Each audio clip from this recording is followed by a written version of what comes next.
They call him a genius, even though he doesn't have exceptional intellectual capacity. They call him a genius, even though he just makes films. Just films, that's all.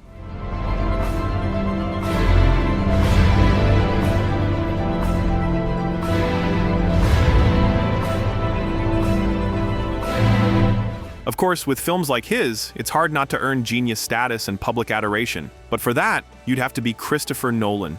Today we'll talk about whether the British director's path was really that smooth, what happened to his older brother, and who's always been by Chris's side on his road to success. Grab some tea and settle in. You're watching Biographer. Let's begin. On July 30th, 1970 in Westminster, right in the heart of London, Christopher Edward Nolan was born. His father, Brendan James Nolan, was a British man of Irish descent, an advertising manager by profession, who worked as a creative director. His mother, Christina Jensen, was an American from a small town called Evanston, a suburb of Chicago, Illinois. She worked as a flight attendant when she met Brendan, and later switched careers to become an English teacher. Christopher wasn't the only child in the family. He was the second after his older brother Matthew, but not the last. When he was 6, the Nolans welcomed their third child, his younger brother Jonathan. All three brothers were raised Catholic in Highgate, a northwestern suburb of London. Summers were spent in Evanston, where the family flew every year. For a while, Christopher's parents lived in different countries, so he went to school in England, while Jonathan attended school in America. Partly because of this, Christopher has always spoken with a British accent, while Jonathan has an American one. Later in his youth, Christopher spent some time living in Chicago. Thanks to his American mother, he holds dual citizenship in both the UK and the US. Not much is known about his childhood. He's a pretty private person when it comes to his personal life. He's far more eager to talk about film because that's what he loves most in the world. Even as a kid, he was deeply impressed by sci-fi films like 2001, A Space Odyssey, and Star Wars, as well as Ridley Scott's early works, Alien and Blade Runner. After seeing Star Wars in theaters for the first time in 1977, Christopher re-watched it countless times and meticulously studied how it was made. If it really, at that young age, captured my imagination, it gave me a sense of the idea that movies can take you on a journey. They can create a set of worlds, a whole other universe that you can get lost in. Wonderful escapism. Fun fact, considering all his favorite films from that era relied heavily on practical effects, it's no surprise that the grown-up Nolan developed such a distaste for CGI. Christopher first got interested in filmmaking at the age of 7. In his mind, that's when his directing career began. How Christopher Nolan became a director. I started making films when I was a little kid. Borrowed my dad's Super 8 camera. I was about 7 years old. Started making films and I've kind of never stopped. Seven. Borrowing his dad's Super 8 camera, he started making short films with his toy action figures. These films included stop-motion animation and were a quirky homage to Star Wars, even titling one Space Wars. Enlisting the help of his brother Jonathan, he built sets out of clay, flour, egg cartons, and toilet paper rolls. His uncle, who worked at NASA developing guidance systems for the Apollo rockets, sent Christopher some footage of rocket launches. Years later, looking back, he'd say, "I refilmed them off the screen and cut them in, thinking no one would notice." By age 11, he was already determined to become a professional filmmaker. Around that time, he started making movies with his childhood friends, brothers Adrian and Rocco Bellic. In 3rd grade, Nolan and the Bellic brothers directed a surreal short film called Tarantella, shot on Super 8. Later, in 1989, it aired on Image Union, an indie program on the American Public Broadcasting Service. Nolan kept collaborating with Rocco Bellic into adulthood. In the early 90s, they documented a safari across 4 African countries organized by photojournalist Dan Eldon. After that, Rocco himself got serious about producing and directing, but that's not our story. After high school, Christopher skipped traditional film school. Taking his father's advice, he decided to get a degree in something unrelated to give him a different perspective. He enrolled at University College London, UCL, to study English literature. But UCL wasn't a random choice. The school offered plenty of filmmaking resources, including Steenbeck editing suites and 16mm cameras. Nolan wasn't just a bookish student, though. Within a year, he became president of the college's Film Society, where he met Emma Thomas, his future wife. Christopher studied English Lit, Emma studied politics, but their shared love of cinema brought them together. With Emma, Christopher spent the academic year screening 35mm feature films for students and used all the earnings to fund 16mm film productions during summer breaks. Later, in interviews, he'd often admit he was a self-taught director. Never went to film school. I never studied filmmaking in any way. I started making films when I was a kid, when I was, I think, 7 years old. Making films using my dad's Super 8 camera and little action figures, doing stop motion films, a little bit of animation and a certain amount of live action. And I just carried on making films as I grew up. And over the years they got bigger, hopefully better, but more elaborate. And there never really was a period in my life where I completely stopped doing it. During his university years, he honed not just his directing skills, but also his writing. But the most important thing that happened there was meeting Emma Thomas. I've come to believe in the concept of love at first sight because I realize it actually happened to me, he once said in an interview.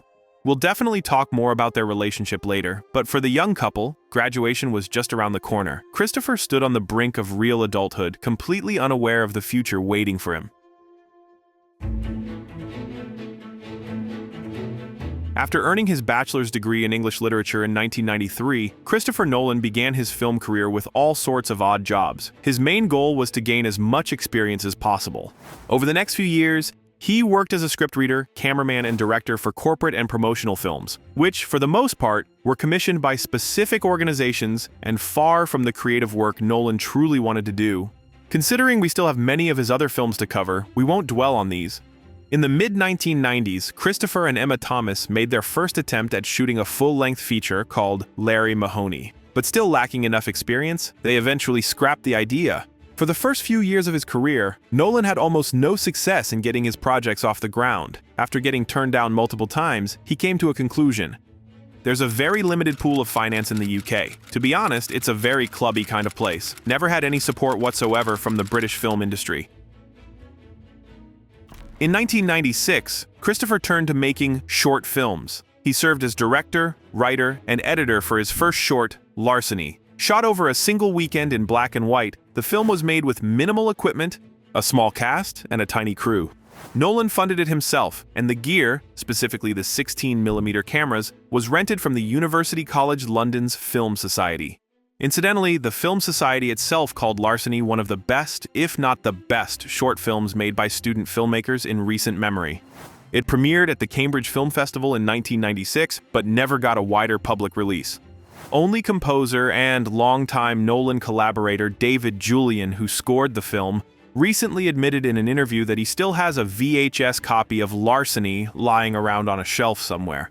Christopher continued working with David on other projects, effectively helping the composer break into the film industry. Though, to be fair, Julian also played a big role in Nolan's own rise. His soundtracks for the director's early films may not have sounded like Zimmer's or Johansson's work, but they were distinctive and stood out in their own way. Presumably in 1997, Nolan and Thomas got married, though no one knows for sure. The couple kept the date and location under wraps for a long time. By all accounts, it was a very modest, intimate ceremony. Interestingly, Christopher doesn't wear a wedding ring, not because he doesn't value marriage, but simply because he doesn't like jewelry. It's part of his overall minimalist approach to life. After Larceny premiered, Christopher made his third short film in 1997, Doodlebug, about a man chasing what appears to be an insect. But just as he's about to crush it under his shoe, he realizes the bug is a tiny version of himself. Reflecting on it, Christopher said, While I was a student running the College Film Society along with Emma Thomas, my wife and producer,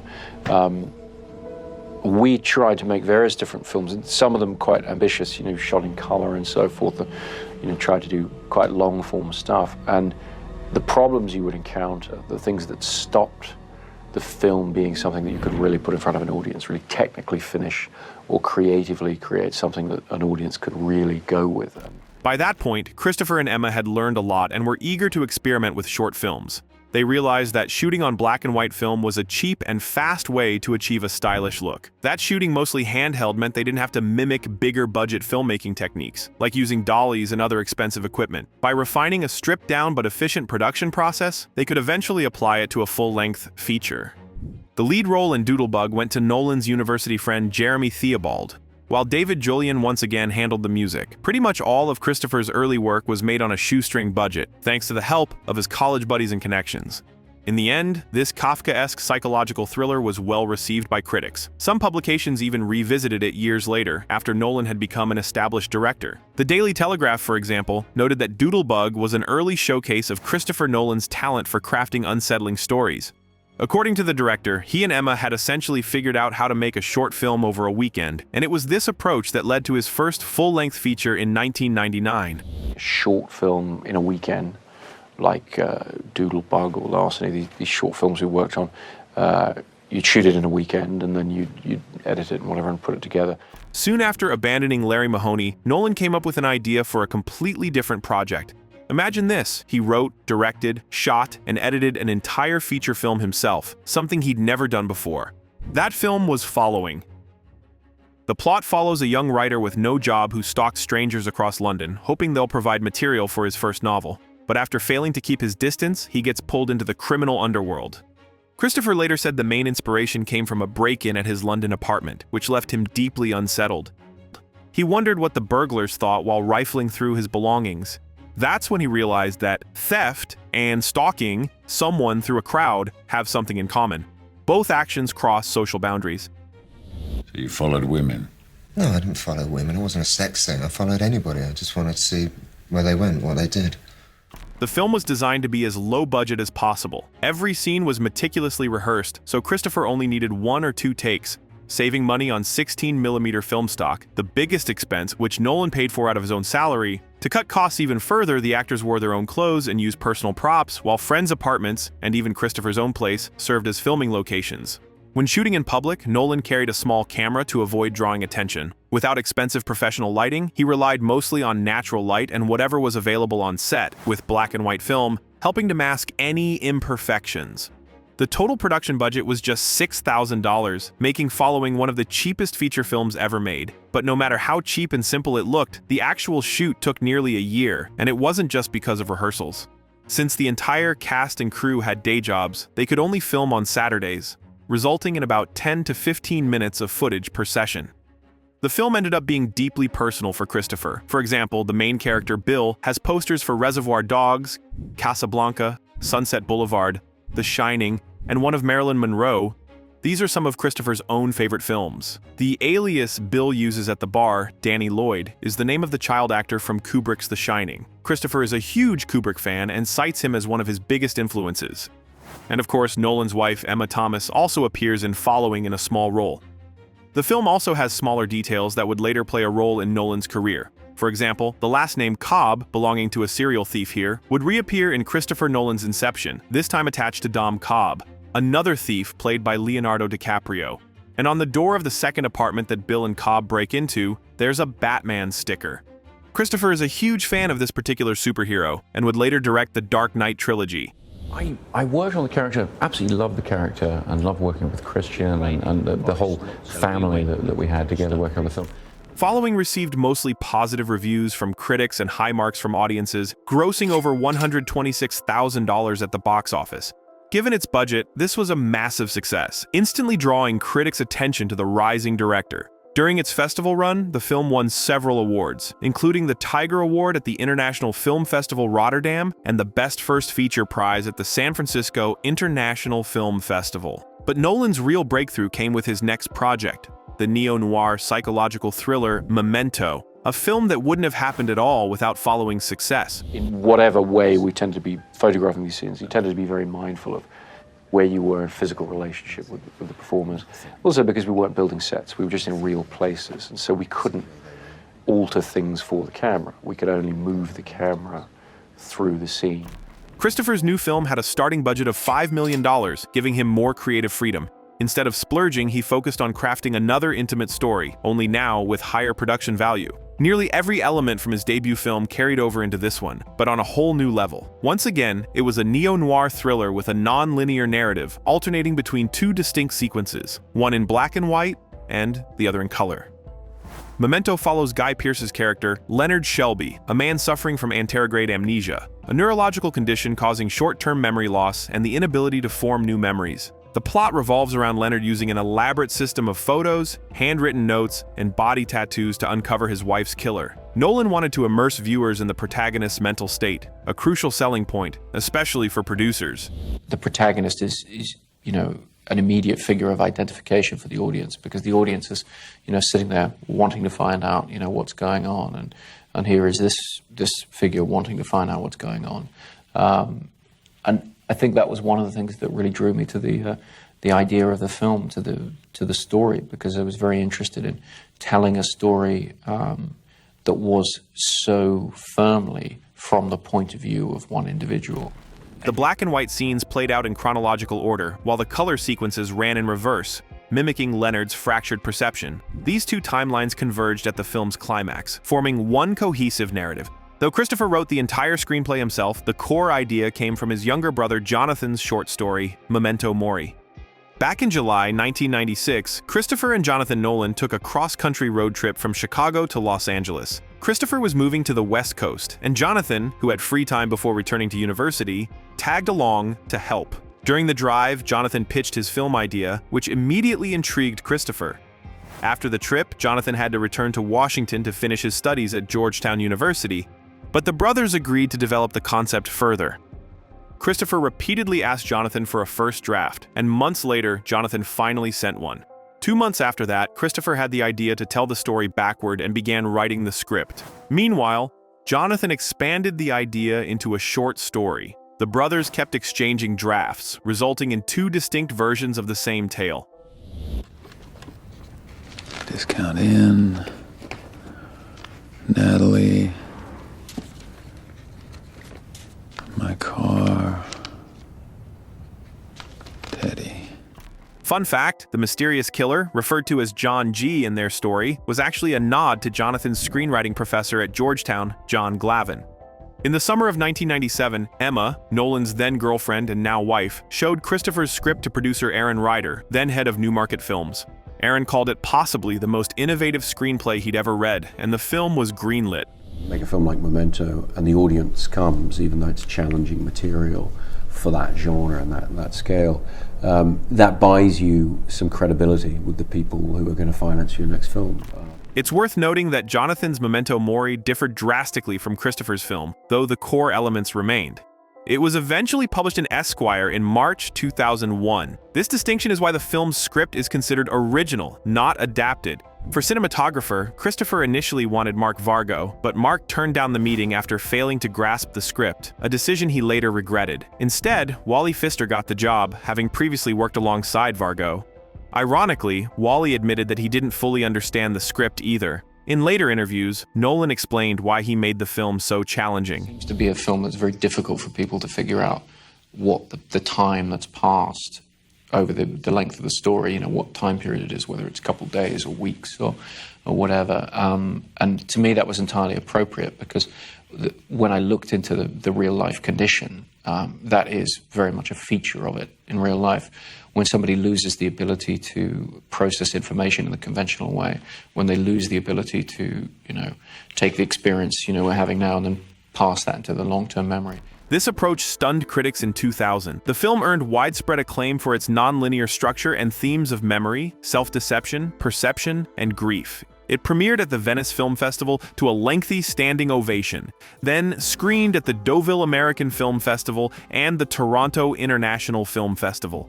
The promotional tour wrapped at Sundance in January 2001. Thanks to this extensive rollout, securing international distributors was a breeze. The real trouble came from an unexpected place. After screenings for US distributors and studio heads, reactions were overwhelmingly positive. They praised Nolan's vision and direction. Yet everyone passed, deeming the film too confusing for mainstream audiences. Enter Steven Soderbergh, the acclaimed director-producer, who publicly championed Memento, baffled by the lack of interest. The backlash pushed Newmarket to take a financial risk and distribute the film themselves. Rumors suggest its success was so explosive that Miramax's Harvey Weinstein tried to buy the rights from Newmarket to rectify his earlier rejection. Regardless, Memento grossed over $40 million worldwide and racked up dozens of nominations and awards, including Christopher and Jonathan Nolan's first Oscar nod for Best Original Screenplay. Christopher was honored with numerous awards, including the AFI Awards for Story of the Year, the Waldo Salt Screenwriting Award at the Sundance Film Festival, Best Screenplay from the Chicago Film Critics Association, Best Director, and Best Screenplay at the Independent Spirit Awards, and Best Screenplay at the Boston Society of Film Critics Awards, the Bram Stoker Award, and the Critics' Choice Movie Awards. In short, Christopher's life had entered a period of awards and rapidly growing fame. He largely owed his rise at the time to Steven Soderbergh, who spotted Nolan's talent and recommended him to Warner Brothers for one of their projects. Initially, the studio was actively looking for a more experienced director, but they took a chance on Christopher anyway, letting him helm the remake of the 1997 Norwegian thriller Insomnia. Have you any idea what this is going to do? I mean, just think about all my cases. All the cases depended on my word, my judgment. Christopher brought his usual crew into the project, cinematographer Wally Pfister and composer David Julian. The cast was stacked too. Al Pacino, Robin Williams, and Hilary Swank landed the lead roles. For a young director like Nolan, working with such heavyweights was a true test of his abilities. Each of them had a completely different approach. Al Pacino insisted on meticulous prep, deep dives into character motivation, and tons of takes. Robin Williams, on the other hand, barely rehearsed but loved doing multiple takes. Hilary Swank? She preferred just a few. So Nolan let Pacino and Williams experiment freely, finding their rhythm naturally. Nolan described his directing style like this: "What I try to do is give them whatever process they need. It may not be what they think they need, and indeed it may be counter to that, but I really try to be different and adapt for every actor. I try to make them comfortable, I try to get the best out of them. You hear stories of directors deliberately making actors uncomfortable, but I always make the actor feel that they have what they need to explore a scene." Christopher was seriously grateful for the chance to work with a legend like Al Pacino. Well, but he's so knowledgeable about film and film craft. It was a joy to work with him, and I learned an enormous amount doing it. So you couldn't say, "Al, that was fine. The first take's great. It's freezing up here. Let's move on to the motel scene." I could try, but I wouldn't get away with that, no. Speaking of Pacino, if you're curious about his life story and want to know why he almost quit The Godfather or what his nickname was back in the day, tap the hint button in the corner of the screen. There's a whole video there diving into the legendary actor's life. The film received high praise from critics. Made on a $46 million budget, it pulled in $114 million at the box office. Over time, it became a unique entry in Nolan's filmography, lacking his usual stylistic trademarks. Even though Christopher completely rewrote the original script, he was only credited as the director. 2001 was a big year for Nolan and Emma for another reason. Their daughter Flora was born. She'd be their only girl, soon followed by 3 brothers, Oliver, Rory, and the youngest, Magnus. Given that since the early 2000s, Christopher was completely immersed in directing and Emma produced all his films, the kids basically grew up on set. Sometimes people will say to me, "Gosh, how do you do it? You have 4 kids and you make these big movies," Emma said. But the fact that I work with my children's father means I can bring my kids to work. I have a massive advantage. Many other working parents I know have much more structured jobs. When you're shooting, the hours are insane. However, we always know that it's finite. It's over, and then we come back to a rather more normal life. Following, Memento and Insomnia established Nolan as an auteur in Hollywood. After wrapping Insomnia, Christopher started writing a biopic about aerospace engineer and tycoon Howard Hughes. But when he found out Martin Scorsese was already making The Aviator, he reluctantly put it on hold. Then, Nolan was tapped to direct an adaptation of British writer Ruth Rendell's novel, The Keys to the Street. That didn't last long, though. He also got an offer to helm Troy, the historical epic based on Homer's Iliad about the Trojan War. That led to a minor conflict. Director David O. Russell wanted Jude Law for one of his projects, but Law admitted Christopher Nolan had also approached him, and he preferred Nolan's film. Soon after, David O. Russell, known for his fiery temper, confronted Christopher at a Hollywood party in his typical expressive manner. He yelled at Nolan, demanding he show artistic solidarity and drop Jude Law from his project. Whatever the case, neither Jude Law nor Troy interested Christopher anymore, for now. He'd returned to Homer's Iliad about 20 years later. But for the time being, instead of everything else on the table, Christopher Nolan decided to make a Batman movie.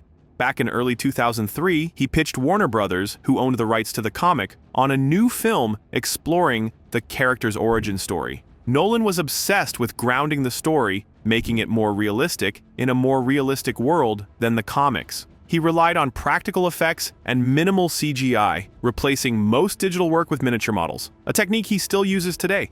And it wasn't even about budget.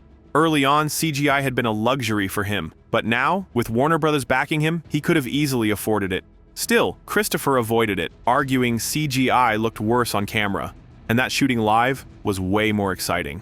And visual effects technology has been wonderful for enhancing those things and increasing the vocabulary. But sometimes when you're asked to justify these things like not using green screen, you have to just bring it down to, well, it's so much more fun to do it. It's fun for the actors, it's fun for me.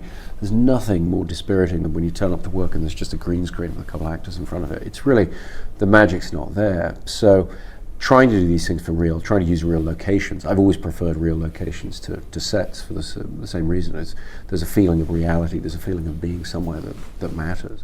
This even led to the rule that Nolan never uses CGI, which has since spawned endless memes.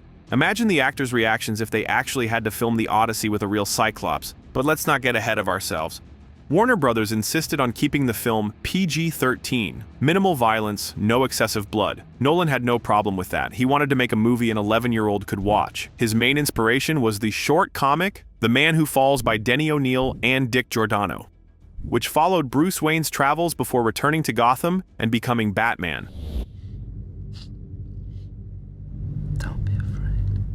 The screenwriter for the Batman reboot was David S. Goyer. The goal of the film was to make audiences empathize with both Batman and billionaire Bruce Wayne. Nolan felt that the previous movies in the franchise were too focused on style over drama. The 1978 Superman by Richard Donner served as inspiration, as it emphasized character growth. Similarly, Christopher wanted Batman Begins to feature an A-list cast, something that would add epic scale and credibility to the story. So the project brought in Michael Caine, Liam Neeson, Katie Holmes, Gary Oldman, Cillian Murphy, Rutger Hauer, Ken Watanabe, Morgan Freeman, and Christian Bale in the lead role. Unsurprisingly, Batman Begins became Nolan's biggest project at that point in his career. Right before filming began, Christopher gathered the entire cast and crew for a screening of Blade Runner. The movie served as a creative spark for the team. The funny part? Rutger Hauer had played the main antagonist in Blade Runner. After the screening, Nolan told everyone, "This is how we're going to make Batman." Interestingly, Cillian Murphy was among the actors who auditioned for Batman, but Nolan ultimately cast him as Dr. Jonathan Crane, aka the supervillain Scarecrow. Take a seat, have a drink. You look like a man who takes himself too seriously. The director loved Murphy's acting so much that he thought he'd be perfect for a character who instills fear not through brute strength, but by manipulating the mind. After casting Murphy as Scarecrow, Nolan struck up a friendship with him. Another actor he bonded with was Michael Caine. Nolan would go on to work with both of them repeatedly, finding roles for them in nearly every project. While working on Batman Begins, Christopher and the team developed a distinct style. The film had to feel grounded in reality. To achieve this, Nolan and Goyer spent a long time crafting detailed storyboards. And when the script was finally done, the director, worried about leaks, gathered Warner Brothers execs in his personal garage. Oh, and believe me, that's just the tip of the iceberg. For the same reason, Nolan still doesn't use a flip phone, email, or digital scripts. He hands them to actors in person. Fans even joke that he carries scripts in a metal briefcase handcuffed to his wrist to prevent theft. What's more, the Batman Begins cast had no idea what movie they were making until the last minute. The working title was The Intimidation Game. Rumor has it Nolan still does this. Actors on the same project sometimes get different scripts, or versions with only their own lines. Either way, the studio bosses loved Goyer and Nolan's script, and filming began. Unlike the fantastical Gotham City from earlier films, Nolan wanted the city to feel recognizable. Exteriors were shot in London, New York, and Chicago. Hilariously, during filming in Chicago, a tipsy driver accidentally crashed into the Batmobile. In his defense, he claimed he panicked, thinking it was an alien spaceship. Visually, the franchise's style was still taking shape in this first installment, and that's despite the fact that Batman Begins wasn't initially planned to have sequels. Years later, in an interview, Christopher reflected on the visual style. I think Lang's influence was more on The Dark Knight, actually. I think with Batman Begins, on the design, working with Nathan Crowley, who I worked with for years, he very much wanted to take it in a modernist direction, and I liked that and enjoyed that, and we pushed a little bit in that direction, but I felt that given the history of Batman, how he'd been portrayed on film before, even though we were trying to do something different, I didn't want to completely abandon the sort of gothic underpinnings of it quite so much, and so Batman Begins was more of a hybrid in that sense. So yeah, for Nolan at that point, it was all just beginning. Expectations for Batman Begins ranged from modest to low, thanks to the disastrous reception of Batman and Robin in 1997. Many thought the Batman franchise was doomed, but when Batman Begins hit theaters in mid-2005, it took everyone by storm. Critical praise and a $373 million box office haul against a $150 million budget made it the second highest-grossing Batman film after Tim Burton's adaptation. The film earned an Oscar nomination for Best Cinematography, thanks to Nolan's longtime collaborator, Wally Pfister. Nolan himself scored a Saturn Award nomination for Best Director and, alongside David Goyer, won Best Writing. The movie cemented Christopher Nolan as a top-tier filmmaker. Later in his book, author and film critic Ian Nathan wrote, "Within 5 years of his career, Nolan went from unknown to indie darling to gaining creative control over one of the biggest properties in Hollywood, and perhaps unwittingly fomenting the genre that would redefine the entire industry." And really, just think about it. In just 10 years, Christopher evolved as a director, reaching the highest level. Starting with his low-budget debut, following, shot on weekends with friends who had day jobs, he transitioned smoothly to Memento, a tightly crafted, thought-provoking film made on a shoestring budget. Then came the chance to work with a major studio on a truly massive project, a superhero franchise. Years later, Nolan admitted in an interview that he was glad his career unfolded gradually at that stage. Then by the time we get to the Dark Knight trilogy, starting with Batman Begins, we're working on a much bigger scale, but it was a pretty good progression, actually. So I felt I was challenged at every stage with taking on something bigger, but I didn't do what a lot of filmmakers since, I did those films. There've been a lot of filmmakers who've gone from their sort of whatever their Memento is straight to their Batman Begins, and that's a very difficult leap. And I would not have wanted to have to try and make that kind of technical leap in terms of marshalling resources and everything. I feel very lucky to have done a more modestly budgeted studio film. Working on the Batman sequel would demand even more resources and effort, so the director decided to take a short break from superheroes. Well, not exactly. He wasn't even planning to make The Dark Knight at first. So what did he want to do instead, you ask? Let's find out.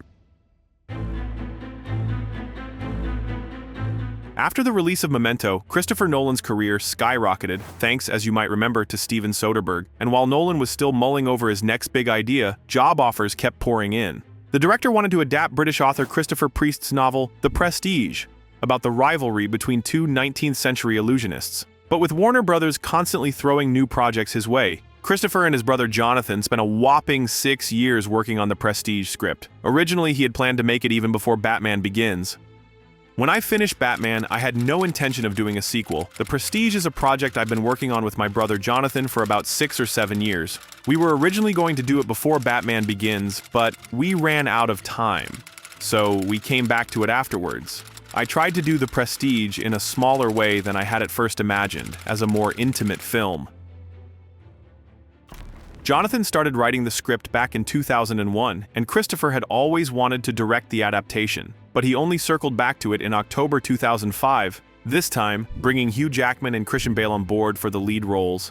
Interestingly, Sam Mendes, American Beauty, whose film had just nabbed 7 Oscar nominations, was initially in talks to direct The Prestige. The novel's author envisioned it as a spiritual successor to American Beauty and leaned toward Mendes, since at that point he'd never even heard of Christopher Nolan. Memento was still in post-production. Priest was about to close the deal when, at the last second, a courier on a motorcycle dropped off a VHS copy of Following. After watching it, Priest was so blown away that he threw his support behind the young director and chose Nolan instead. Sorry for your loss, Angie. Would you like to do Ty? I keep asking myself that. So, filming began. Christopher used only one constructed set, an understage area for the larger illusions. Instead, he opted to dress up real locations and soundstages in Los Angeles to mimic Colorado and Victorian England. He also relied heavily on handheld cameras and natural lighting in some scenes, avoiding artificial setups. This approach drastically cut costs and simplified production. Compared to most films of the time, Nolan's pace was lightning fast. Shooting wrapped by April, and the film was fully edited and completed just 4 months later. Fun fact, the baby playing Alfred Borden, the film's protagonist, was one of Christopher Nolan's own sons. At its core, The Prestige is Nolan's filmmaker's manifesto, his beliefs, his vision of himself, and how he views his craft. For Christopher, this film was a declaration of artistic intent. Not just a gripping piece of art, but a statement of purpose. He's often said that cinema itself is a kind of magic trick, an art of audience deception. Just like any magic act has three parts, the pledge, the turn, and the prestige, so does every film.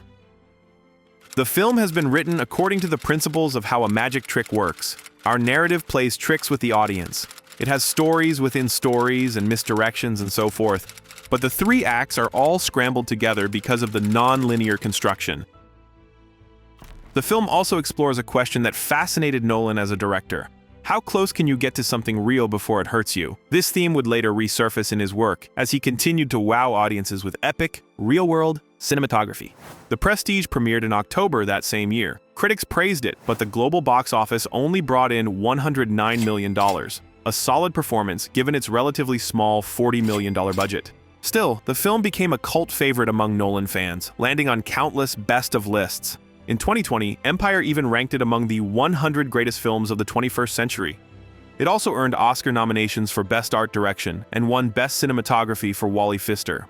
Plus, it snagged several Saturn Award and Hugo Award nominations. The only mystery? Why Nolan himself wasn't recognized for his directing or the script he co-wrote with his brother. Either way, Christopher had plenty to keep him busy. After Batman Begins, Warner Brothers was pushing hard for a sequel. After some persistent offers, Nolan finally agreed. He wanted to expand the noir elements of the first film, weaving in a larger urban crime saga. As he put it, the story would let audiences see the police, the justice system, vigilantes, the poor, the wealthy, and the criminals. The script writing stage, we certainly were very careful not to be self-conscious in those aspects. True to form, Nolan still refused to rely heavily on CGI. To ensure the dark visuals remained sharp and rich, he rented high-resolution IMAX cameras, previously only used for nature documentaries. This made The Dark Knight the first major feature film to use the technology, but it wasn't without its risks. IMAX cameras were bulky and heavy, making them impractical and expensive for most directors at the time. Special mounts had to be built just to handle their weight. Plus, processing the film negatives took 5 days per reel. But with a $185 million budget, Nolan could afford it. During the chase scene with the Joker and the SWAT trucks, one of only 4 IMAX cameras in existence at the time was destroyed.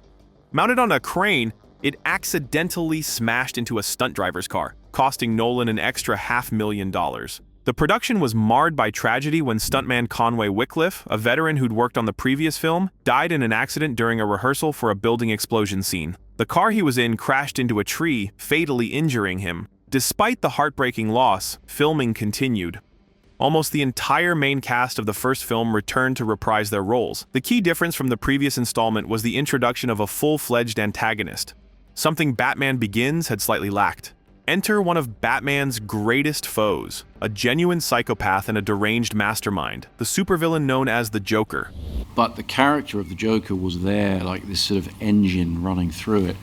I had told him I needed the Joker to be like the shark in Jaws. He needed to sort of come through and thread through the film with this particular energy. And he had just found that and absolutely cracked that, even in that first draft. In one interview, Christopher Nolan admitted that the only reason he came back to helm this franchise was the Joker. Or rather, the chance to bring a villain of that caliber to the screen. Nolan had zero doubts about who should play the role. Back during Batman Begins, a young actor named Heath Ledger had auditioned for the part of the superhero. Nolan turned him down but promised him a major role in the future. Maybe Nolan already saw Ledger's potential to embody the Joker even then.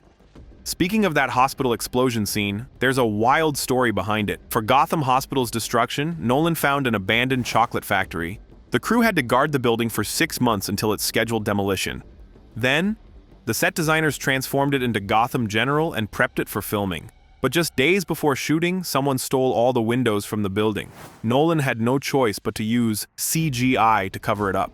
In the end, the building was rigged with explosives, and all Heath Ledger had to do was press the detonator on camera. There was no room for a second take. The building was set to be blown to bits in one go. Cameras were rolling, but unexpectedly, the explosive chain reaction malfunctioned at first, catching Ledger off guard. True to character, he stayed in the role and hit the button a few more times. Then the charges went off, giving us one of the most iconic scenes in the movie. The film premiered in summer 2008. As you might have noticed, Nolan loves dropping his movies in midsummer. Everyone expected it to be big, but no one saw this level of success coming. Fans were already hyped for a new Batman film, a new Nolan project, but the Joker's presence cranked the excitement to insane levels. After the first teasers and images of Ledger's Joker surfaced, especially with that "why so serious" line, fans started copying his look en masse: the makeup, the suit, the mannerisms. On forums like Reddit, entire Joker cults popped up, hailing him as a true anarchist, a philosopher of chaos, and the anti-hero of a generation. Some users even posted eerie messages like, "When this movie drops, the world will burn from laughter." Warner Brothers leaned into the hype with a massive viral campaign. Fans got letters and calls from the Joker. Mysterious graffiti, like "ha ha ha" and other Joker quotes, appeared on city buildings. Some people, not realizing it was promo, called the cops, thinking it was a legit threat or some conspiracy. As part of the Dark Knight's marketing, the team sent TV and radio stations cakes from the Joker. Inside each cake was a buzzing cell phone that made the whole thing vibrate. Wires stuck out the top, making it look like a bomb. One news station took it so seriously they had to evacuate the entire building.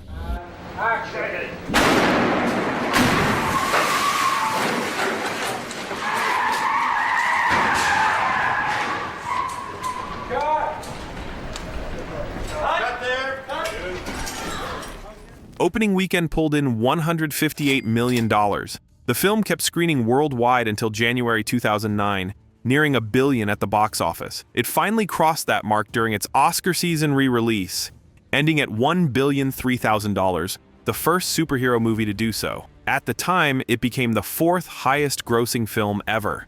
Critics raved, praising Nolan's direction and the cast. The film scored 8 Oscar nominations and over 100 other award nods. Shockingly, the Academy again snubbed Nolan for Best Director. Hard to believe, but this wasn't his first or last time. The standout was Heath Ledger, who posthumously earned an Oscar nomination for Best Supporting Actor. The only shadow over the film's success was Ledger's sudden passing in January 2008, a devastating blow to his family, the crew, and Nolan himself.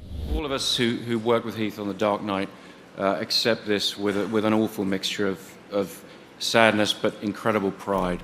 After The Dark Knight, Nolan planned to adapt The Prisoner, a 1960s British TV series by Patrick McGoohan. It followed an unnamed spy kidnapped and imprisoned in a mysterious coastal village. With its mix of spy thriller, sci-fi, and psychological drama, it seemed perfect for Nolan. But he pivoted to a project he'd been developing on and off for almost 10 years. Early on, films like The Matrix, Dark City, The 13th Floor, and Memento inspired him. Films built on the idea that the world might not be real.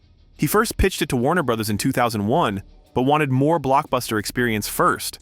By early 2009, Nolan was ready. He spent 6 months finishing the script for Inception, cracking the story by asking, what if multiple people shared the same dream?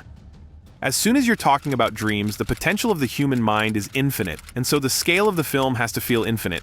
It has to feel like you could go anywhere by the end of the film. And it has to work on a massive scale. Once you remove the privacy, you've created an infinite number of alternative universes in which people can meaningfully interact, with validity, with weight, with dramatic consequences. Originally, Nolan wrote an 80-page script about dream thieves, envisioning Inception as a horror film.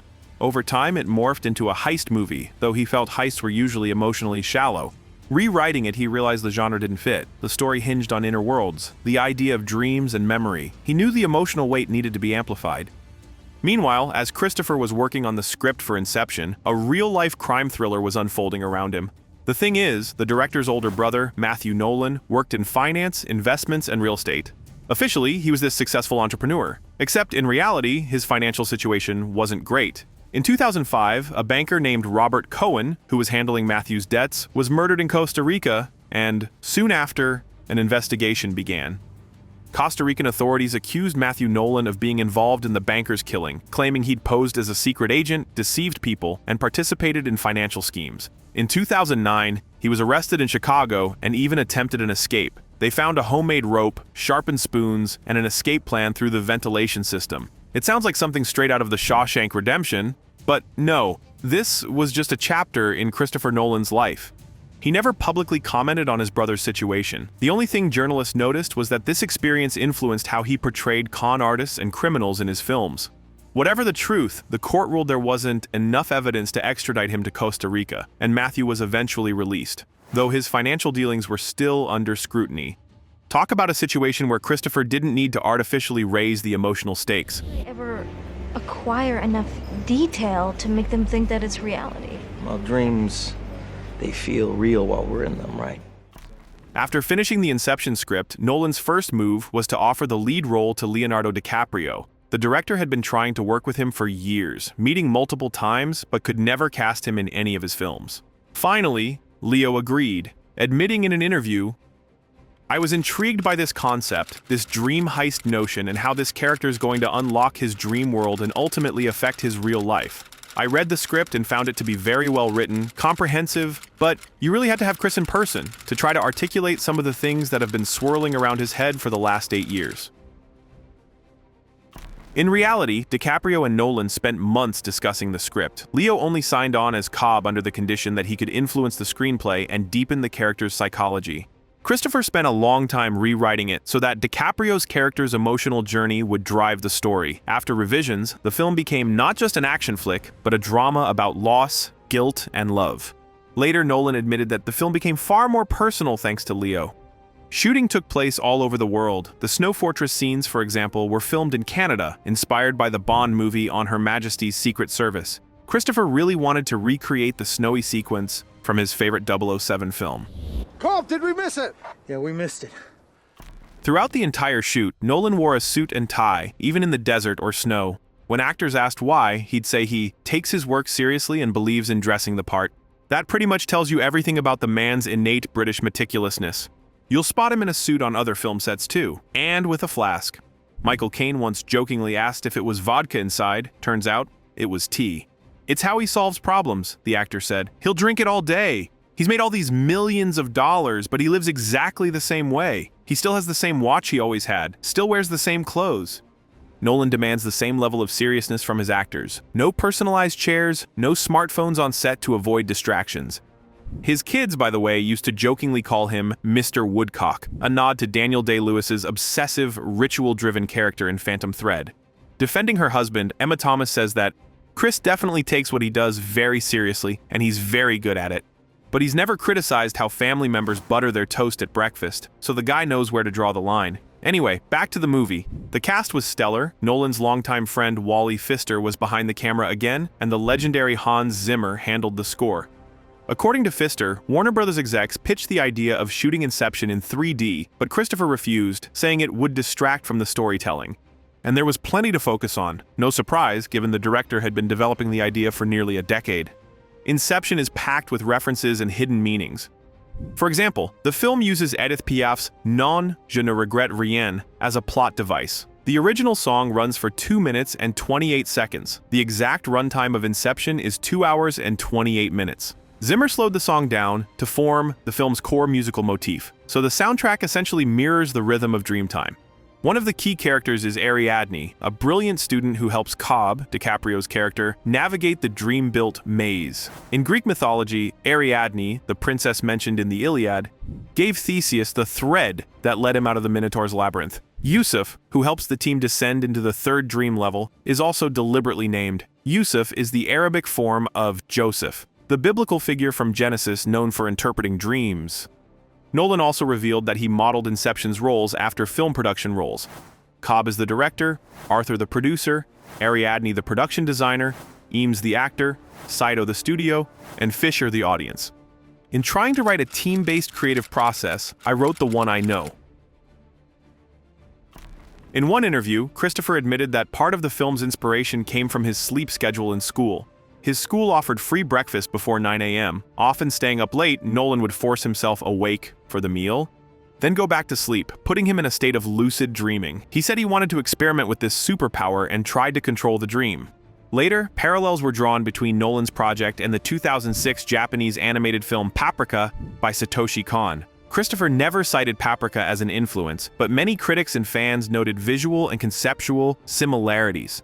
The plot of this psychological sci-fi anime revolved around scientists using a device to enter patients' dreams and heal their psyches. And let's just say Nolan's use of certain shot sequences felt familiar.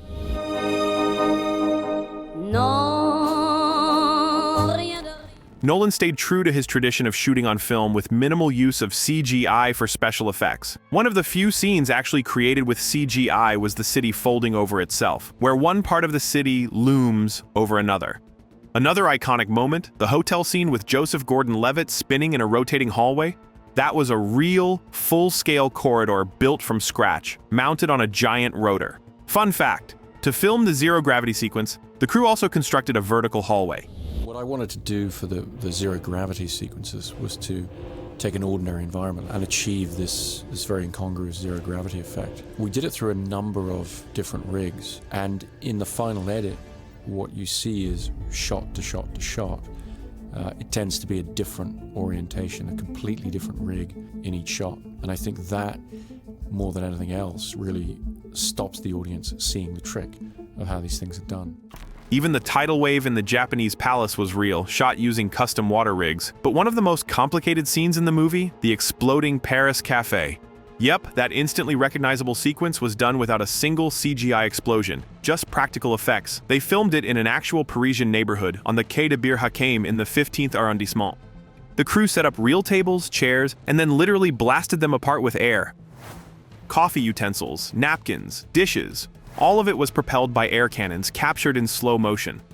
Of course, before rolling cameras, they ran tons of tests to fine-tune the air cannons. For safety, they swapped all real glass for sugar glass, and every prop was checked to avoid injuring the actors. So when it came time to shoot, Page and DiCaprio were sitting right in the middle of the chaos, completely unaware of what would fly next. Their reactions in the film are 100% genuine. According to Nolan, this scene ended up being one of the most expensive in the movie. There's a computer graphics component and visual effects component to the sequence, but it was very important to me that we shot as much of it as possible in camera. The only CGI in the film was used for the crumbling buildings in Limbo, the bridge rising in front of Ariadne, and some minor post-production tweaks. CGI wasn't even used in the snowmobile chase. The weather kept changing, gusty winds made continuous shooting impossible. So to maintain consistent snow conditions on camera, they brought in a helicopter to blow snow into the frame. They filmed the sequence at the real Fortress Mountain Resort using natural snow and freezing temps. The actors had to wear full ski gear. But November 2009 turned out unusually warm. While the crew spent 3 months building sets on muddy, snowless slopes, Christopher patiently waited for snowfall. Luckily, just one day before shooting, Alberta got hit with one of the worst snowstorms in a decade. But here's the coolest part. True to form, Nolan found another way to incorporate explosions for an epic shot. Instead of green screens or studio work, he built a massive snow fortress right on the mountainside. Part foam, part metal framework, fully rigged for stunts and the final explosion. He insisted the explosions look authentic, not digital. So every detonation, walls, machine gun nests, interior corridors, used actual pyrotechnics, timed down to the millisecond. Might be interesting, it's always great to get something full size if you can. It's a proper structure, but to be honest, it just lends itself so perfectly to blowing up. The whole thing is built on stilts, so technically if we blow those stilts away, there's nothing holding it up. If it had been concrete foundations and that sort of thing, it would have been a lot more difficult. So he packed it full of explosives, and the last thing we shot in the film was blowing it up. But unfortunately, the charges on the front wall didn't go off, and so the tower fell the wrong way. We still got a very nice couple usable shots of explosions that are in the film. We then combined that with a very large-scale miniature shoot back in Los Angeles. Not everything went smoothly, but Christopher still walked away with phenomenal footage. Interestingly, even Leonardo DiCaprio, who helped Nolan with the script, didn't know what the ending truly meant. Leo once asked him, "Is Cobb still dreaming?" Nolan just replied, "Do you really need to know?" To this day, he refuses to give a straight answer. For him, it's about letting the audience decide their own reality. Inception premiered in summer 2010, and thanks to Warner Bros.' massive $100 million marketing campaign, it became a global sensation. Worldwide box office totals hit $828 million, making it Nolan's second highest grossing film after The Dark Knight. Later re-releases pushed the final tally to $839 million. Critics and audiences loved it, calling the film smart, innovative, and thrilling. They praised Inception as that rare summer blockbuster that works on both an instinctive and intellectual level. It appeared on countless best of lists, racked up awards in technical categories, including Oscar nominations, and won BAFTAs for Best Production Design, Best Special Visual Effects, and Best Sound. Oh, and Wally Pfister? This was his 4th Oscar nomination, and he finally took home the statue. None of what I did would have been possible without the incredible vision of my master, Christopher Nolan. His work. You're taking up my time. His work has inspired me for 12 years and continues to. He's a brilliant filmmaker, as we all know. Still, for Christopher, the big artistic categories, Best Picture, Director, and Screenplay at the Oscars, BAFTAs, and Golden Globes, saw Inception losing to The Social Network and The King's Speech. Today, it's wild to think DiCaprio didn't win Best Actor, or that Nolan wasn't even nominated for Best Director, just one of those years. At least the film snagged sci-fi's most prestigious honors, the Ray Bradbury Award for Outstanding Dramatic Presentation, and the Hugo Award for Best Dramatic Presentation.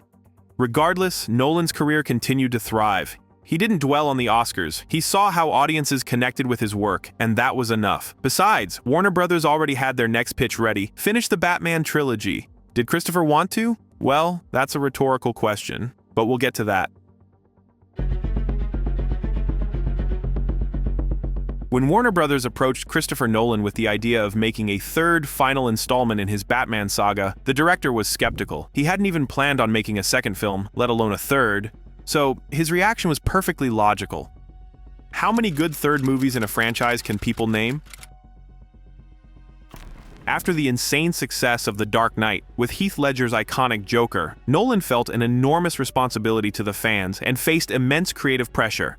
He admitted it was incredibly difficult to craft a story that wouldn't just rehash past success but offer something fresh.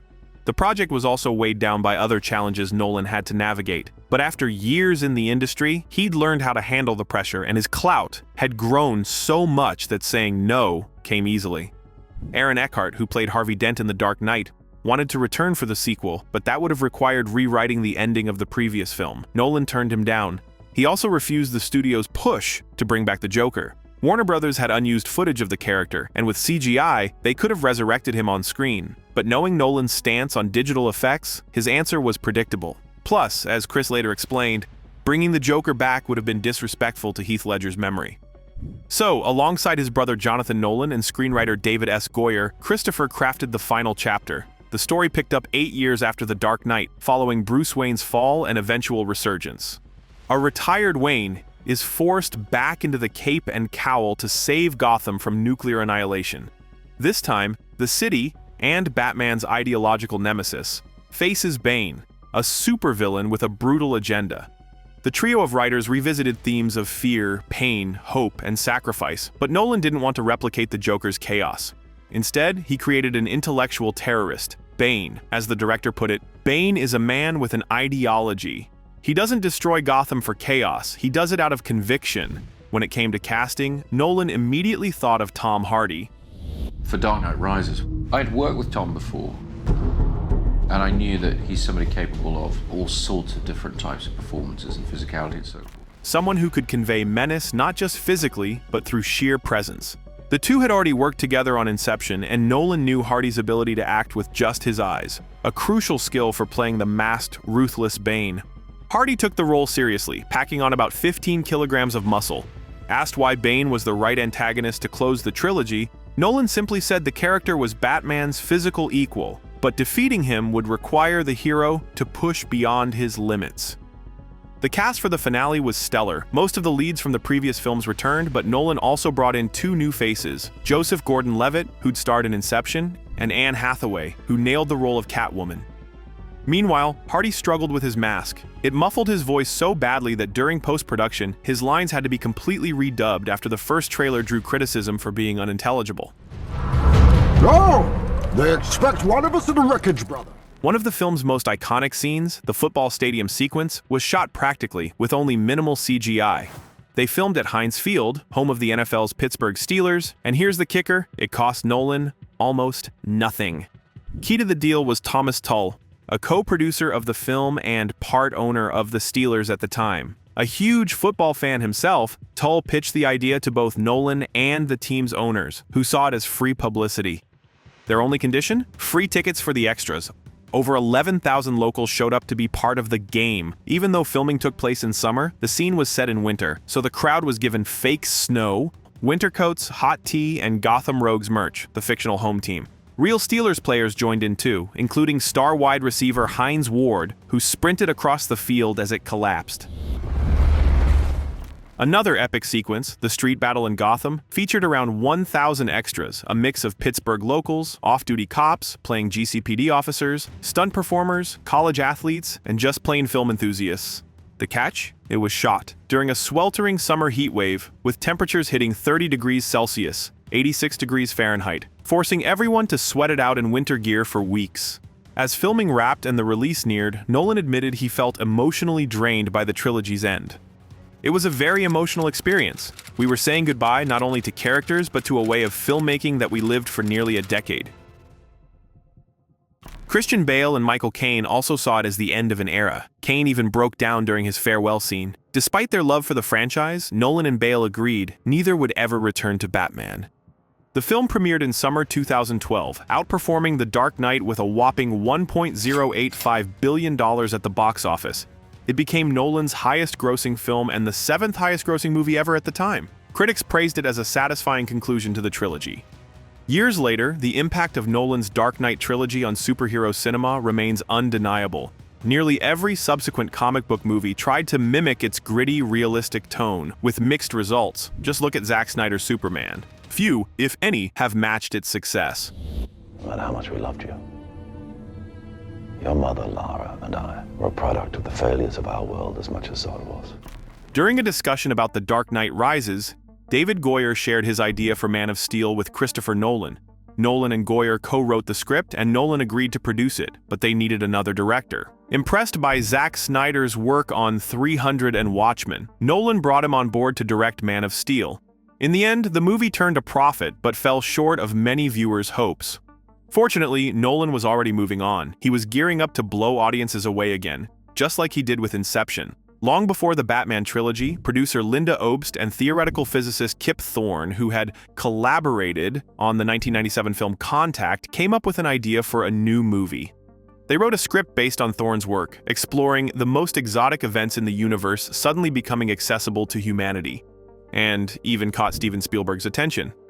Development started in June 2006, with Spielberg set to direct and Jonathan Nolan hired to write the script. Jonathan expanded the draft, but the project stalled. In 2009, Spielberg moved his production company, DreamWorks, from Paramount to Walt Disney Studios, leaving Paramount without a director for their sci-fi film. That's when Jonathan Nolan suggested his brother, Christopher, for the job. So I'd been hearing about Interstellar for years while he was working on it with Kip Thorne, who's our executive producer, and his great theories about wormholes and black holes and all the work he's done along those lines. And so I always loved science fiction. One of my earliest movie memories is my dad taking me to go see 2001 in Leicester Square on the big screen. And it was such an extraordinary feeling to be sort of taken off this planet and to the furthest reaches of the universe. And I think it always really been an ambition of mine that if I ever had the opportunity to get involved in a large-scale science fiction project, something about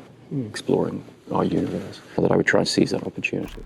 By 2013, Christopher had signed on as director and planned to rewrite the script himself. And to prepare, he visited NASA and SpaceX. By then, Jonathan had already spent 4 years working on the script, even sitting in on relativity lectures at Caltech to nail the science. Christopher sifted through the mountain of ideas from Jonathan and Kip Thorne, choosing the ones he felt would connect with audiences without losing them over that period. So while I was rewriting Jonah's script, I try and only think of the characters as real people. If you start thinking about actors while you're writing, you're going to limit what the character can be. Do you think of people you know? No, they're just characters, and that's one of the great things about writing a screenplay is you get to create in that way. And then when you're finished and you've taken it as far as you can in the screenplay form, that's when you need these guys to come on and really make this. He kept the first hour of Jonathan's script set on a resource-depleted Earth in the near future, a setting inspired by the real-life Dust Bowl of the 1930s during the Great Depression. The rest, where the team ventures into space, Christopher rewrote himself. Later, he rewatched the documentary The Dust Bowl for inspiration and even got permission to use some of its interviews in Interstellar, the title Nolan eventually settled on. Early in pre-production, Dr. Kip Thorne laid down 2 non-negotiable rules. Nothing could violate known physics, and all wild speculations had to stem from science, not the writer's imagination. Nolan agreed, as long as it didn't hinder the film. At one point, though, Thorne spent 2 weeks talking him out of faster-than-light travel. For the lead role, Nolan wanted an actor who could play an everyman, a hero audiences could feel the story through. Coincidentally, after seeing an early cut of Mud, thanks to his friendship with producer Aaron Ryder, Nolan became seriously interested in its star, Matthew McConaughey. Other roles went to Anne Hathaway, who Nolan had worked with on The Dark Knight Rises, and longtime collaborator Michael Caine. We're getting out of here, and I don't mean in the trunk of some car. Don't you know who we are, Coop? No, Professor, I don't. Funny enough, 15 years earlier, McConaughey had starred in Contact, another film based on Thorne's ideas. Interstellar's story followed a seasoned pilot and NASA crew on a thrilling journey across the universe to find a new, habitable planet. Nolan admits one scene in his brother's script that convinced him to make the film was McConaughey's character watching video messages from his son and daughter. As a parent, Nolan found it deeply moving. It became the film's emotional core. The first thing that interested me about it actually was that it was about a relationship between a father and his children, Nolan said. I'm a father myself, so I found that very powerful, but I like the idea of combining that with this story that speculates on a potential moment in human evolution where mankind would have to reckon with its place in the universe. Though his kids sometimes visited the set, being away from them weighed on him. There is a lot of guilt for that, he admitted in an interview. A lot of guilt. The very sadness of saying goodbye to people is a massive expression of the love you feel for them. For me, the film is really about being a father, the sense of your life passing you by and your kids growing up before your eyes. Very much what I felt watching Richard Linklater's Boyhood, an extraordinary film, which is weirdly doing the same thing in a completely different way. We are all engaged in the biggest mystery of all, which is just living through time. His wife, Emma Thomas, agreed that fatherhood shaped the film. I do not think Chris could have or would have made this film 12 years ago when we didn't have kids. Jessica Chastain also realized Interstellar's true heart when she saw Nolan's daughter, Flora, on set.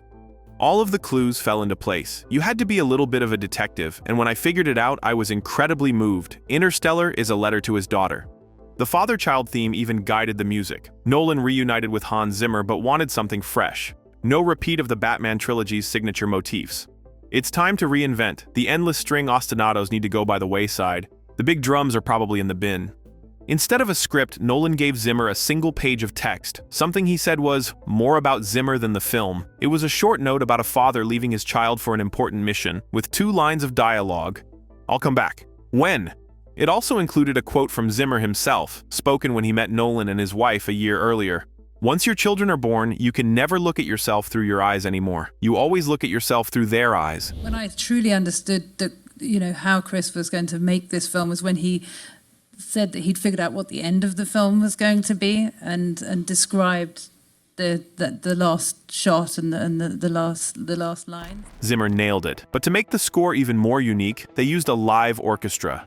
And for Interstellar's main theme, chose the massive pipe organ at London's historic Temple Church. According to Hans Zimmer, you can only create sound with air. This instrument breathes, and on every note you hear its breath. It sounds like the universe. The cathedral's acoustics gave the music depth, reverb, and echo, all of which created a sense of eternity, vastness, and sacred awe before the unknown. It was a perfect match for the film's themes. Remember how, for Inception, Zimmer synced the main soundtrack to the rhythm of time in the dream? Well, in Interstellar, the composer didn't just reuse that trick, he took it even further. In one of the tracks, Mountains, you could hear a metronome ticking once per second, matching the musical beat. In the scene where this track plays, 1 second on the planet equaled 1 real year on Earth.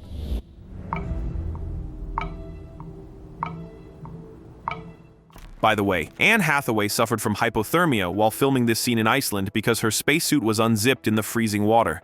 At this point, it's no secret that Christopher Nolan once again avoided using CGI as much as possible. He focused on shooting in real, practical locations. Enclosed sets were built to make everything look like a documentary, as if the actors were truly there. For the space shots, Nolan pre-rendered special optical projections and displayed them on screens placed outside the spaceship set. So when the actors looked out the windows, they saw the actual environment, not a green screen.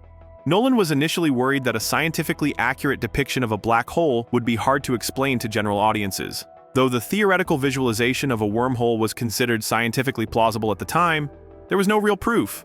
Instead of a 2-dimensional hole in space, Christopher portrayed it as a sphere showing a distorted view of the galaxy. To everyone's surprise, when the Event Horizon telescope team captured the first image of a black hole's event horizon in 2019, it looked exactly like the one in the movie. Now that's movie magic.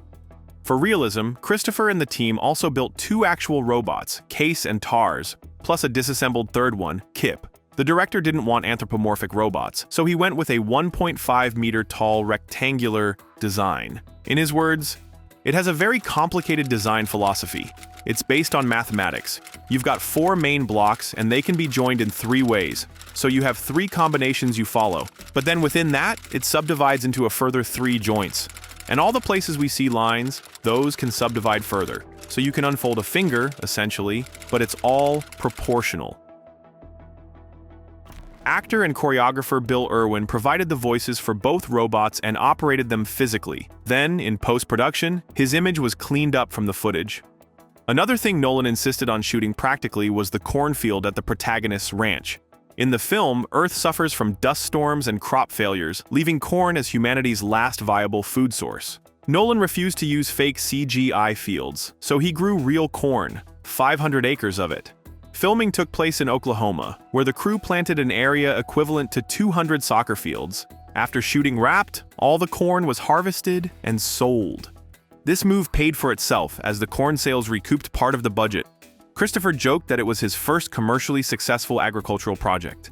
The long-awaited premiere took place in November 2014. Interstellar became Nolan's first film not released in the summer blockbuster season.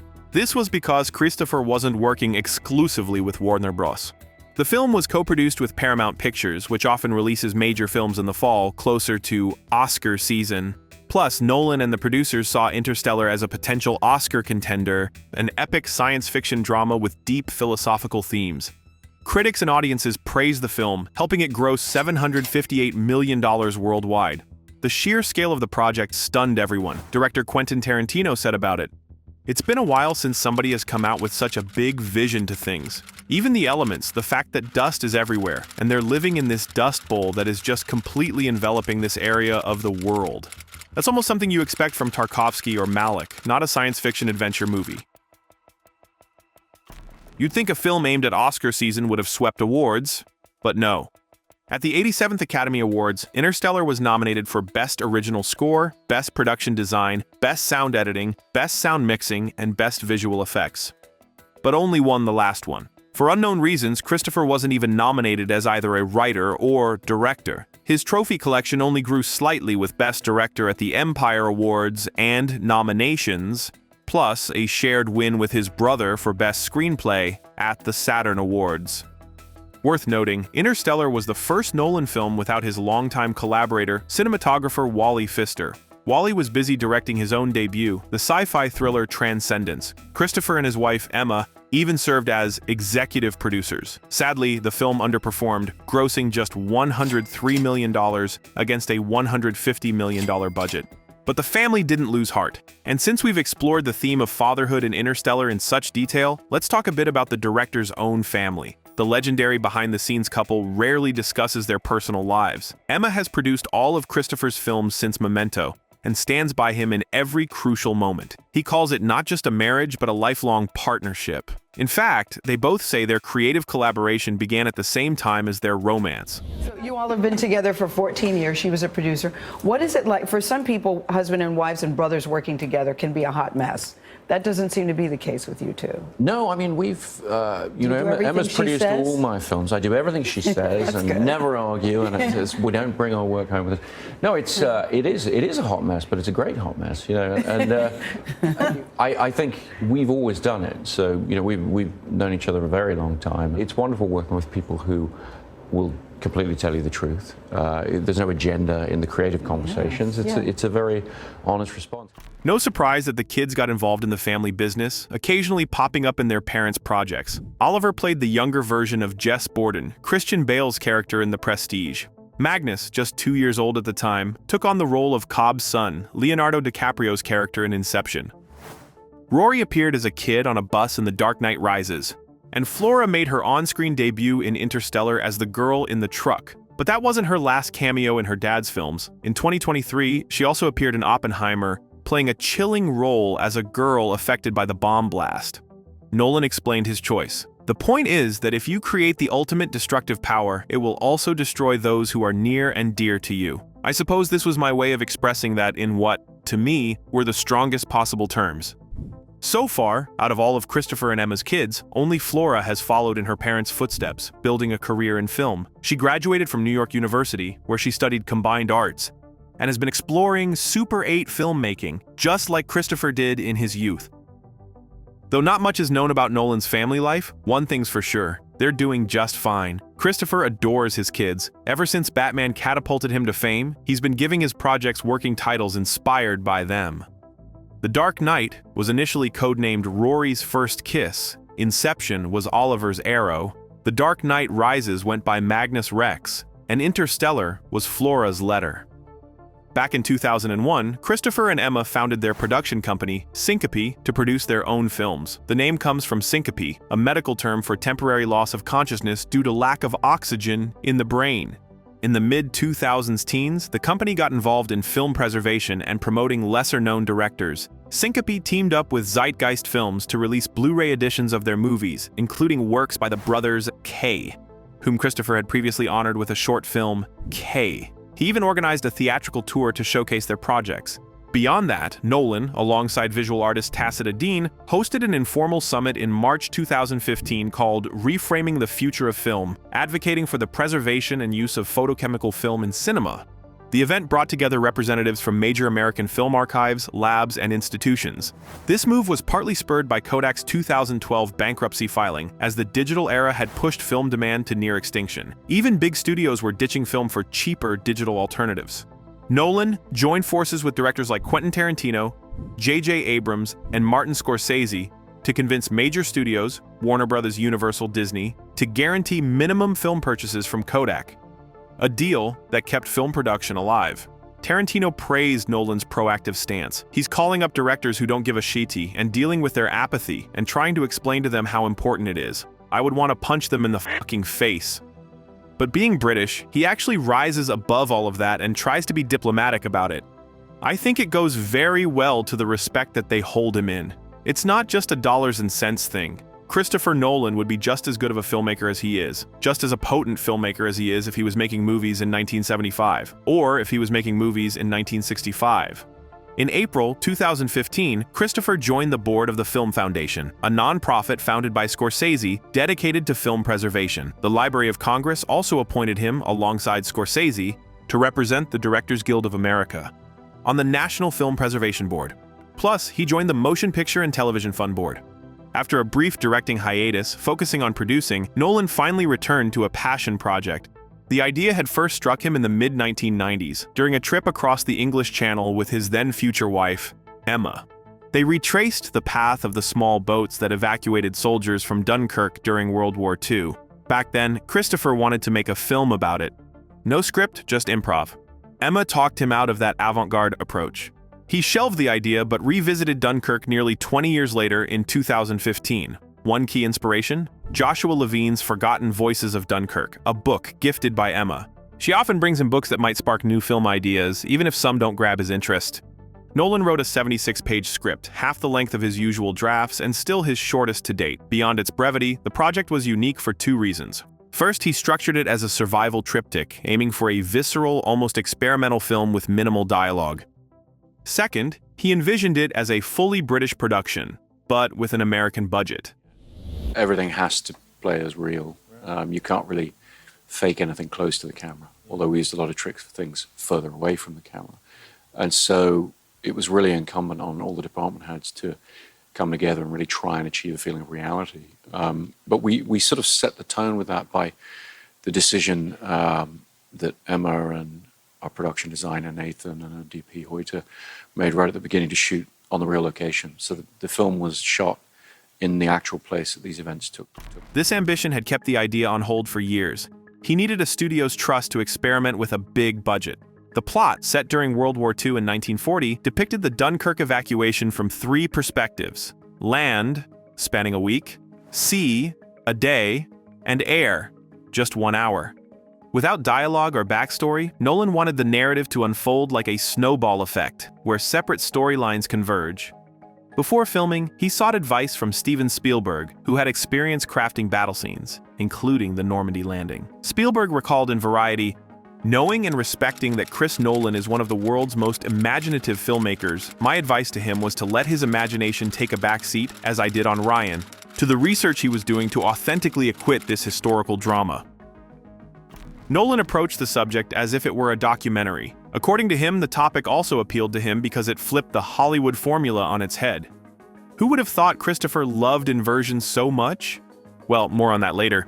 The film depicted the military retreat of Franco-British forces instead of the typical heroic narrative about victorious Americans, the kind Hollywood usually churns out. Hoyt van Hoytema was behind the camera again, having already worked with Christopher on Interstellar. He was no stranger to hauling around backbreaking IMAX cameras, but even Nolan admitted it was tough. Who knows? Maybe that's why Wally Pfister stopped working with Chris. The cast, which the director filled with young and relatively unknown British actors, was also rounded out by familiar faces like Kenneth Branagh, Cillian Murphy, Tom Hardy, and Michael Caine, though admittedly, the last one only did a voiceover. We have to go to Dunkirk first. I'm not going back. Nolan chose a younger cast because, according to eyewitness accounts, the real soldiers involved in the Dunkirk evacuation were very young and inexperienced. The director spent a lot of time with survivors of the event and even invited about 30 of them, all around 95 years old, to the London premiere. When asked about the film, they agreed it captured the event accurately, though the soundtrack was louder than the actual bombing. In total, a whopping 6,000 extras took part in the filming in France.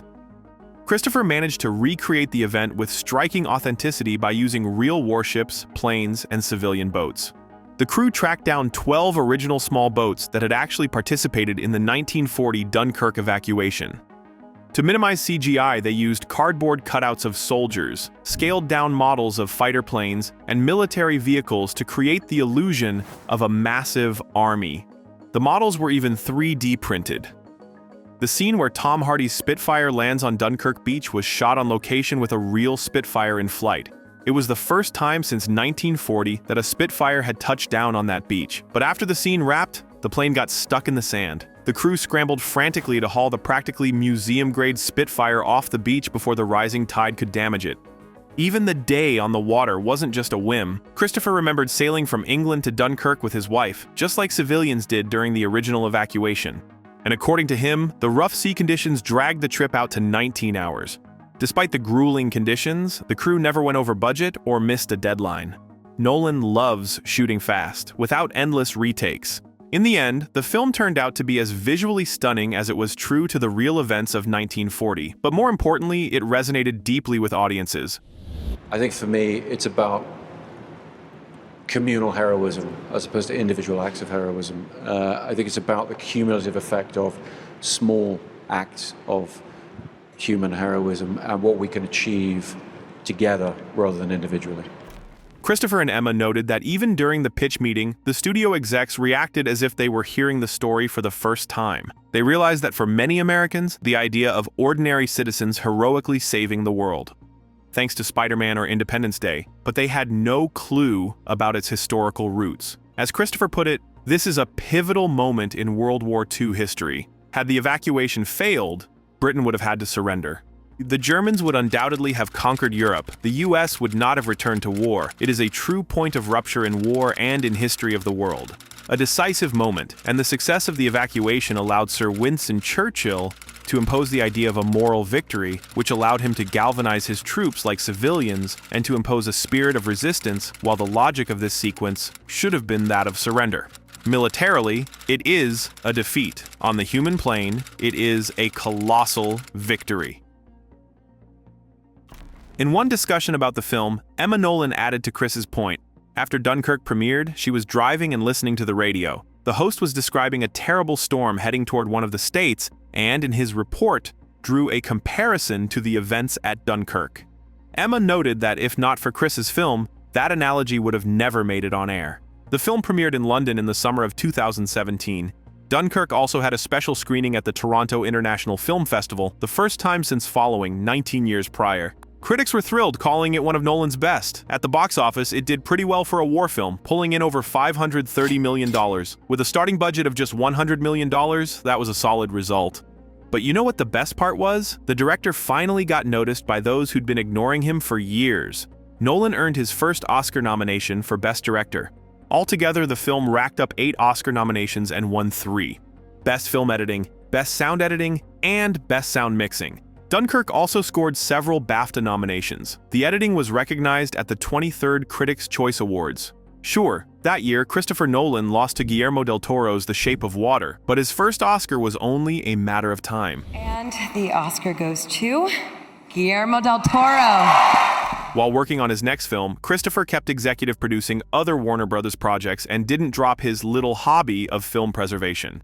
At the 2018 Cannes Film Festival, Nolan, a die-hard Stanley Kubrick fan, presented a new 70mm print of 2001, A Space Odyssey, restored from the original 1968 negative. According to media reports, after the screening, the audience cheered for him like a rock star, giving a standing ovation. The idea for his next film had been brewing in Christopher's head for about 20 years, as usual, though he didn't start working on the script for Tenet until 2014. The reason for using a palindrome in the title tied back to the concept the director had been mulling over for so long. The sci-fi premise of the film revolves around the idea that certain objects and people can move backward in time, as if being rewound in reverse. And though the director referenced real concepts from physics, he made it clear that he has no intention of arguing that this is scientifically accurate. I think the scientific method is the best tool we have for analyzing and understanding the world around us. I've been very inspired by working with great scientists like Kip Thorne, who I worked with on Interstellar, who also helped me out with some early analysis of the ideas I wanted to explore to do with time and quantum physics on Tenet, although I promised him I wasn't going to bandy his name around as if there was some kind of scientific reality to Tenet. It's a completely different story to Interstellar. And that's the truth. Tenet was a completely different kind of movie, one where the visual thrills and clever twists of a spy story took center stage, not deep philosophical meaning. The project was shrouded in extreme secrecy right up until its release, so much so that even the actors weren't allowed to read the script. According to Robert Pattinson, he was only allowed to read it in a locked Warner Brothers office under supervision. Sir Michael Caine wasn't even given the full script, just his own scenes, and only right before filming. Before the film's release, Caine told the press he had no idea what the movie was about, despite being one of Nolan's closest friends. That said, the script was so convoluted that Kenneth Branagh read it more times than anything else in his life. He compared deciphering it to solving the Times crossword puzzle every single day. When John David Washington read the script in Christopher Nolan's locked Warner Brothers office, it took him about 5 hours to wrap his head around it. He kept flipping back and forth through the pages in sheer amazement. They use the hangar on the west side of the Freeport. You want to crash a transport plane? What about the crew? Whoa, pop the slides, chuck them off. On the move. True to form, Christopher insisted on in-camera effects, so for the plane crash scene, the crew bought an actual Boeing 747. The stunt was entirely real, no visual effects or CGI. Originally, Christopher planned to use miniatures and set builds. But while scouting locations, the team stumbled upon a massive stockpile of old planes and realized it'd be way more efficient to just buy a real full-size jet and blow it up on camera for real. Even green screens were avoided. Everything was done practically. For the inversion sequences, Nolan shot each scene twice, once with the actors moving forward and once with them doing everything in reverse. Well, as mentioned earlier, Christopher had been toying with the idea of inversion for a long time. Well, the film deals with this concept of inversion, which is the idea that the entropy of an object or a person could be reversed. It's very much cinematic. It's something that you have to see. Aside from performing stunts backward, the main cast also had to learn to deliver lines backward. Though Kenneth Branagh had it extra tough. Not only did he have to talk in reverse, but he had to do it with his character's grating Russian accent. Nolan's a huge James Bond fan, and his love for the spy genre bleeds into this film. That said, while working on Tenet, he deliberately avoided watching spy movies that might have influenced him too much. It was the longest stretch in his life where Christopher went without watching a Bond film, and the longest he spent making one. As it happened, filming began in May 2019 and wrapped by November that same year, with more footage shot than in any of Chris's previous projects. The film's composer was Ludwig Göransson, who replaced Nolan's usual collaborator, Hans Zimmer. Hans chose to work on the epic Dune adaptation instead, so Christopher found him a worthy successor. The young composer crafted a truly one-of-a-kind score, but not everything went smoothly this time around. When principal photography wrapped and work on the soundtrack began, the world was hit by the devastating COVID-19 pandemic. Mass gatherings were banned, and people shifted to remote work. Problem was, Tenet's score was being recorded live and was only about 80% complete. The orchestral session scheduled for April was cancelled, so parts of the soundtrack had to be recorded in musicians' homes and stitched together from individual tracks. The film's release was, as usual, set for midsummer 2020, but with the pandemic still raging, the premiere had to be pushed back a month. Christopher wanted Tenet to be the first major theatrical release after the long shutdown, and refused to release it on a streaming service like HBO Max. After negotiations between the director and Warner Bros. Executives, the studio arranged a release in 70 countries. Worldwide, it managed to pull in $365 million, which, considering pandemic restrictions, wasn't half bad. To be fair, critics gave the film lukewarm reviews. For many viewers, it remained incomprehensible. Some critics called it both insanely ridiculous and astonishing at the same time. Still, most praised Tenet's innovative plot, visual effects, and leaned toward calling it Nolan's most complex film to date. Naturally, at the Oscars, Christopher didn't stand a chance, except for the Best Visual Effects award. If you experience my film, you are getting it, and that I feel very strongly about that. And I think that where people encounter frustrations with my narratives in the past, sometimes I think they're slightly missing the point. It's not a puzzle to be unpacked. It's an experience to be had, preferably in a movie theater, but also at home, hopefully in an unbroken period, in a sort of linear period. It's an experience to be had. That is the point of it. That's the feeling of it. A year later, as the pandemic eased and New York theaters reopened, the studio announced plans to re-release Tenet. By then, though, the film was already on streaming. Warner Bros.' entire 2021 theatrical slate was also released on HBO Max the same day as their cinema debuts. The studio was jeopardizing the financial returns for filmmakers and didn't even consult the people whose films were affected. Christopher was furious with the studio's treatment of filmmakers, especially how Warner Bros. Handled him and his movie. Soon, the internet was flooded with the news. Christopher Nolan was cutting ties with Warner Bros. A couple of weeks later, another headline took over. Universal Pictures would be the new home for Christopher's next project. Looks like the most exciting chapter of the director's life was just beginning. But before we dive into Christopher's next phase, hit that subscribe button and turn on notifications. We drop new videos regularly about the most fascinating figures in cinema. So subscribe and let's keep going. Back in 2019, toward the end of production on Tenet, actor Robert Pattinson gave Christopher Nolan a book of quotes by Oppenheimer. The director had long been considering a film about the brilliant yet deeply complex scientist. According to Nolan, those quotes revealed how Oppenheimer grappled with the consequences of what had happened and what he had done. Around the same time, Christopher received a copy of the biography American Prometheus, The Triumph and Tragedy of J. Robert Oppenheimer from one of his executive producers. Even before reading it, Nolan had wanted to tell a story about what it must have felt like to be Oppenheimer during those years. Unlike Tenet, where time travel was used to prevent a potential weapon of mass destruction, this story would explore the opposite side of the coin. Donna Langley, chair and chief content officer of NBC Universal Studios, who had known Nolan since the ill-fated attempt to adapt the British series The Prisoner, agreed with the director's stance on traditional theatrical releases. Universal offered Christopher such favorable terms for Oppenheimer that not even a seven-figure reconciliation deal from Warner Bros. Could sway him. Nolan's exclusive contract included a $100 million production budget, an equal marketing budget, an exclusive theatrical window of 90 to 120 days, 20% of the film's first dollar gross, a 3-week buffer period before and after release, where Universal couldn't debut any other new films. Nolan had previously written a never-produced biopic script about Howard Hughes, which gave him insight into how to approach the life of a famous figure. The inspiration for Oppenheimer also stemmed from Christopher's childhood fear of nuclear annihilation, having grown up during the campaign for nuclear disarmament (CND) and anti-nuclear protests. While our relationship with that nuclear fear has ebbed and flowed with time, the threat itself never actually went away. He was also struck by the story of how Los Alamos scientists calculated a tiny statistical chance that the Trinity test would ignite the atmosphere and wipe out all life on Earth. They couldn't mathematically or theoretically rule it out completely, yet they proceeded anyway. To Nolan, this was the most dramatic situation in the history of the world, a decision where any margin of error meant the end of life on Earth, a responsibility unlike anything anyone had ever faced. The first draft of the script was written in the first person because Nolan wanted the narrative to unfold from Oppenheimer's perspective.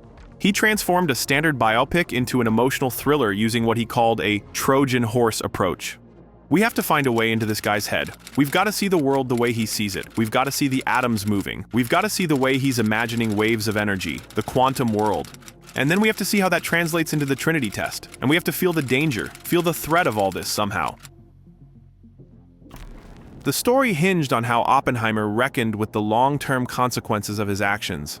As Nolan put it, people don't necessarily confront the strongest or worst aspects of their actions immediately. The director believed that while Oppenheimer never publicly apologized for his role in the atomic bombings of Hiroshima and Nagasaki, he carried genuine guilt, which Nolan chose to depict. To convey both subjective and objective perspectives, Christopher alternated between color and black and white scenes. The color sequences represented Oppenheimer's personal viewpoint, while the black and white ones were more detached. To ensure consistency, Kodak even produced a limited batch of 70mm XX black and white film, originally used by photojournalists during World War II. Striving for maximum subjectivity, the team worked to convey the scientists' mental imagery, quantum mechanics, energy waves, into the film. The important thing isn't can you read music, it's can you hear it. Can you hear the music, Robert? Yes, I can. Symbolically, filming began in early 2022, just as Russia's full-scale invasion of Ukraine reignited global nuclear anxiety. Nolan recalled that years earlier, while writing the script, his son had asked, "Well, nobody really worries about nuclear weapons anymore. Are people going to be interested in that?" His response, "We should be, and maybe the film would help with that." The director emphasized that a crucial part of the film was to reiterate the unique and extraordinary danger of nuclear weapons. That's something we should all be thinking about all the time and care about very, very deeply. True to form, Nolan refused to use CGI. To visualize the scientists' mental imagery, the team relied solely on practical effects and slow-motion photography. For the Los Alamos research facility, they built an entire historically accurate town at Ghost Ranch in New Mexico. And for the Trinity test, no digital effects, just real explosions. Thankfully, no one let the director play with actual nukes. The blast was created using a combination of practical effects and digital layering. Multiple explosions were staged using a hybrid of gasoline, propane, aluminum, and magnesium. Filmed at high speed from different angles, then layered to create the iconic mushroom cloud. And no, Nolan wasn't just being stubborn, he had a point. In this film, we're going to try and portray the inner state of the character, we're going to try and show atomic activity, we're trying to show the quantum world to a degree, which is something that's unshowable and might obviously lend itself to fancy computer graphics. I don't want to use any computer graphics for that. We've got to show the Trinity test. We've got to show the destruction of that. I don't want to use any computer graphics for that. In one of my previous films, we portrayed an atomic explosion using CGI. Whilst I thought the team did a great job, and technically the result was solid, it confirmed something I've always felt about computer graphics. Inherently, they tend to feel artificial to audiences, almost subconscious, like animations, not something photographed in the real world. So, there's no real sense of danger. And in The Dark Knight Rises, where we have the nuclear explosion, it's not meant to feel particularly threatening in the moment because the danger has passed. It's happening far out at sea, at a safe distance. The Trinity test, though, marks the birth of atomic weaponry. You want it to be terrifying. Beautiful, yes, but also frightening. Real-life footage carries inherent weight, a tangible threat. CGI always feels a bit safer. If the whole film were fantastical, that'd be one thing. But when the rest of the movie is grounded, realistic, and recognizable as our own world, the most pivotal moment needs that same validity, that weight of reality.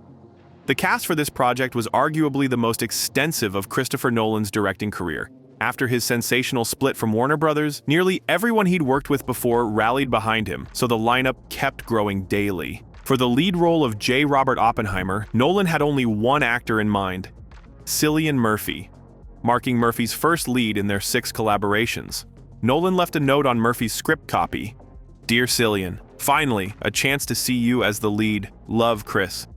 When Matt Damon first read the script Nolan presented him, he was stunned to see it written in the first person, a format he'd never encountered before. Damon was also relieved his character had a fuller physique, sparing him any drastic weight loss. Meanwhile, the already lean Cillian Murphy had to drop 28 pounds to better match Oppenheimer's real-life appearance. Christopher was adamant about immersing the actors in the process. He insisted on full costume rehearsals, with everyone dressed appropriately before stepping on set. Any actor caught in casual wear would get a long, piercing stare from Nolan until they went to change. This kept the cast ready to shoot at any moment and avoided delays. Several scenes were shot on location at Princeton. Tom Conti, playing Albert Einstein, found it hilarious to stroll around campus in full costume, watching people's reactions to him dressed as the legendary physicist. The world premiere of Oppenheimer took place at Paris's Le Grand Rex on July 11, 2023, midsummer as usual, followed by the UK premiere in London. The most fascinating and buzzworthy event tied to Oppenheimer's release was Nolan's unofficial showdown with his ex, Warner Brothers. The studio, seemingly out for revenge after his move to Universal, scheduled Greta Gerwig's Barbie for the same release date. Many assumed Warner Brothers aimed to undercut Oppenheimer's ticket sales as payback. But thanks to the stark tonal and genre contrast between the films, a playful rivalry erupted online. Fans began churning out memes framing the two as a double feature, birthing the cultural phenomenon dubbed Barbenheimer. A case of counter-programming during Hollywood's summer slump. Since both films were critically acclaimed, Cillian Murphy encouraged audiences to see them back-to-back, calling it a win for cinema. Oppenheimer grossed $976 million worldwide, becoming the highest-grossing biopic ever and one of Nolan's most successful films. Critics hailed it as one of his finest, praising the screenplay, direction, and performances, all of which earned numerous nominations and awards. At the Oscars, Oppenheimer scored 13 nods, Nolan's highest tally to date. The film took home Best Actor, Cillian Murphy, Best Supporting Actor, Robert Downey Jr., Best Cinematography, Best Film Editing, Best Original Score, Best Picture, and finally, Best Director. It happened. Christopher Nolan won his long-overdue first Oscar. Thank you for those who've been there for me and believed in me my whole career. Dan, Michael, my brother Jonah, my family, and the incredible Emma Thomas, producer. Notably, Oppenheimer also became the highest-grossing and longest Best Picture winner since 2003's The Lord of the Rings, The Return of the King. Beyond the Oscars, it swept awards at the Golden Globes, BAFTAs, Grammys, and more, with the National Board of Review and AFI naming it one of 2023's top 10 films.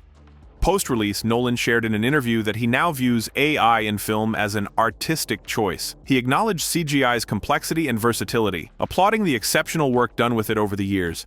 They tend to play more in the world of animation, so it's difficult to get threat from them, particularly in a film where the rest of the tone is very realistic, very textured. I think any tool, whether AI-generated, computer-based, or whatever, is just another instrument for filmmakers. As long as we trust the humans behind these tools, cinema will keep evolving in exciting ways. What exactly AI will bring remains unclear, and it's unlikely we'll see Nolan suddenly embrace heavy CGI in future projects. He's sticking to practical filmmaking. But one thing's certain, his next film is already in the works. By December 2024, news broke that Nolan, still partnered with Universal, was adapting Homer's ancient Greek epic, The Odyssey. The star-studded cast includes Matt Damon, Tom Holland, Zendaya, Robert Pattinson, and other Nolan alumni. The plot follows Odysseus, the legendary Greek king of Ithaca, on his perilous journey home after the Trojan War, featuring encounters with the Cyclops Polyphemus, the Sirens, the sorceress Circe, and his eventual reunion with his wife Penelope. The film is set for a July 2026 release. To sum up, Christopher Nolan isn't just a talented director, he's a living legend who's permanently etched his name into cinema history. In 2006, he was made an honorary fellow of University College London. In 2017, he received an honorary doctorate in literature. At the 2019 New Year Honors, he was appointed a Commander of the Order of the British Empire for his contributions to film. A tremendous privilege. I felt very nervous going into the room. It's quite a thing to walk into Buckingham Palace and be in there, and with all of that that entails, and to meet the Duke of Cambridge. I mean, it's really a tremendous thrill for myself and for my family.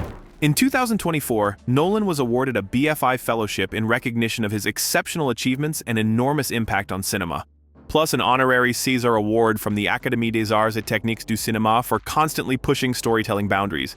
That March, he was made a Knight Bachelor for his services to film, while his wife, Emma Thomas, was made a Dame. Ever heard Christopher Nolan swear in public? Exactly. He weighs every word in interviews, never allowing himself to sound unrefined. He's a true English gentleman, a rare breed these days, though he did slip up once. Did it ever feel like this is going to be complicated for the audience, or did you have any concerns about it being, a real difficult thing for an audience to grasp, or did it feel that it was something that people could grasp? Well, it's like, fuck it, you know? I mean... Here's another fun fact. Nolan's openly admitted in interviews that he's a huge Fast and Furious fan, and he's not ashamed of it. Nolan has directed some of the most influential and popular films of his era, with many hailed as the best of their decades. The Wall Street Journal noted his unique ability to marry box office success with artistic ambition, granting him unparalleled industry clout. His films have grossed over $6 billion. Memento and The Dark Knight were selected for preservation in the U.S. National Film Registry by the Library of Congress for their cultural, historical, or aesthetic significance. Unlike, say, Tarantino, who occasionally shares in interviews the themes that excite him as a filmmaker, Nolan never talks about future projects until he's absolutely certain what they'll be. So, he doesn't share his long-term plans. As a young man, I had a list of however many I'd worked out, 12 or 13 films. I had a lot of ideas and a lot of very specific things that I was going to do, and I look back and I haven't done any of them. They all changed, he says. When you plan ahead too far in the movie business, you're not taking into account the shifting sands of culture under your feet. Cinema evolves, and part of your job as a filmmaker is to be open to being part of that evolution. It would have been very boring to have done things exactly the way I thought I was going to do them. To this day, Christopher Nolan remains one of the most influential figures in modern cinema, known for his innovative storytelling and visual style. A man who cares about the future of filmmaking but never forgets the past. A master of editing with refined British taste, American freedom, and an Oscar to his name. A genius. Christopher Nolan. Only one person can rival Chris, James Cameron, the Canadian whose films rake in billions at the box office. Click on the video that just popped up on your screen to find out how he made a name for himself as a self-taught student, and what he loves even more than movies. And that wraps up today's video. Drop a like to help us get the next one out faster. This was Biographer. See you next time.